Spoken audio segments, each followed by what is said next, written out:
प्रणाम आत्मवंदन. पहा, महान बनण्याची सोपी युक्ती. आपला महाराष्ट्र देश, पूर्ण भारत देश हा साधू संतांची भूमी आहे. आणि रेकी करताना जो व्यक्ती आध्यात्मिक असतो, भगवंताप्रती त्याची भक्ती असते, रेकी त्याच्यामध्ये सहज प्राप्त होते. रेकी म्हणजेच ब्रह्मांड योजना. तो व्यक्ती जेव्हा ब्रह्मांडाशी एकरूप होतो तेव्हा रेकी सहजपणे प्रवाहित होते.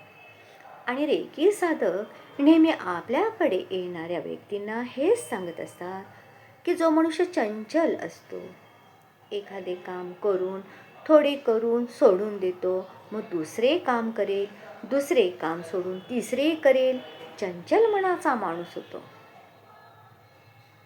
आणि एखादे घेतलेले काम हातामध्ये आवडीने काम पूर्ण करण्यासाठी घेतो, परंतु ते पूर्ण करणार नाही.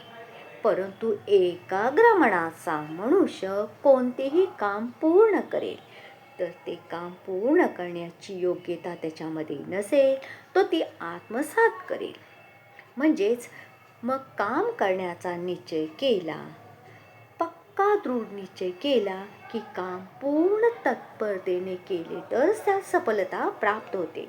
असा माणूस संसारातही जगाचा व्यवहार प्रपंच सफल करेल, नोकरी धंद्यातही सफल होईल, युद्धभूमीवर युद्धात सफल होईल, राज्य करेल त्यातही सफल होईल, भगवंताला प्रकट करायचे असेल तर त्यातही सफल होईल. महान बनण्याची ही साधी सोपी युक्ती आहे. Work while you work, play while you play, that is the way to be happy and gay. ज्यावेळी जे काम कराल ते पूर्ण मन लावून करा. जेव्हा खेळाल तेव्हा अगदी मन लावून खेळा. जेव्हा जेवण कराल तेव्हा अगदी मन लावून करा. म्हणजेच काय, जीवनात ज्या गोष्टी साध्य करायच्या आहे त्याच्याप्रती मन, आत्मा आणि शरीर अगदी झोकून द्या. कोणतीही गोष्ट जीवनात मिळणं कठीण नाही. जर महान बनायचे असेल तर चांगले गुण आत्मसात करा. जय जय रघुवीर.